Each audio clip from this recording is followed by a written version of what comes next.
Hi there, Austin Hope here. Wanted to talk to you a little bit today about the Austin Hope Cabernet. This is one of my favorite wines, and it better be right because it's got my name on it.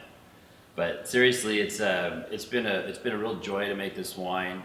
All of our team and our growers, it's been a long making. When our first vintage of 2015, we had actually been working on this project for about 7 years. So it was really a labor of love for the whole team. We really kind of set out to think, how can we create the standard for luxury Paso Robles Cabernet and still be, priced fairly, but still have that rich, big texture that we've all come to love about Cabernet. But one thing I didn't really like about some of the Cabernets that are made is the tannins, because Cabernet has so much tannin in it, can get too rough and too drying. And to me, I want a wine that's pleasing, rich, fresh, bright, and not have something harsh that finishes. So we spent a ton of time really understanding tannins and tannin development, so much so that it took us 7 years to find the right vineyards.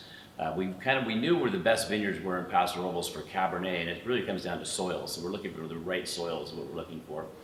And we pinned them down. We planted another couple of vineyards and then made sure we had everything. And then we practiced. And what I mean by practice is we actually made what we wanted it to be, and could we do it year in and year out. So we did it for 4 years in a row and said, okay, we know how to do this. We know how to manipulate the tannins in the field and in the winery to have this lush, rich, supple tannin. And it may sound like it's lower in tannin, but it's actually not. It's quite high analytically wise. It's very high in tannin. But we've learned how to make them soft and supple and rich. So let's give it a taste.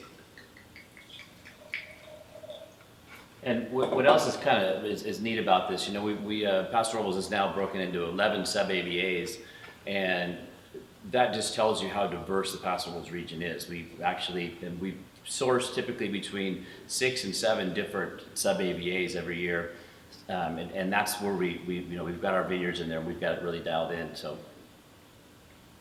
what I love about the 18 is it's got a nose that's just really inviting, very seductive. It actually reminds me, it's kind of funny, you don't see it in tasting notes, but at least in my head, it's almost like when you walk into a bakery first thing in the morning. It's got this yeast, fresh baked bread, almost brioche type things in the nose. And then right behind that, it's got this really, really red, rich fruit that you can smell, and sometimes a little black fruit comes into it as well.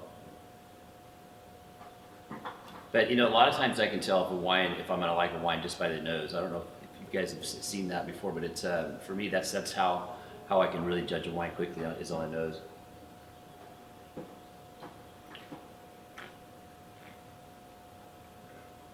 The 18 to me is spectacular.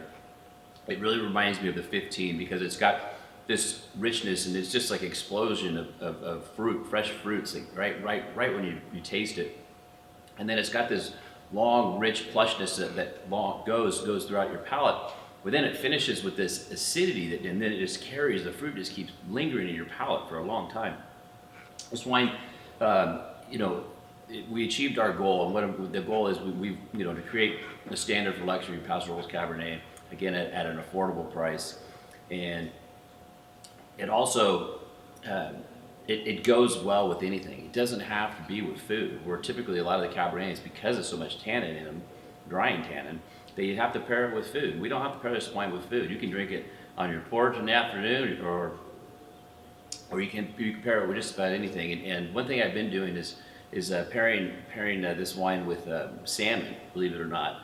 And so we pair it with, we use salmon's got so much fat content in it, actually, a lot of that oil, and that richness of the salmon really pairs well with the richness of this wine. So enjoy. Here's to Austin Hope Cabernet 2018. Thank you.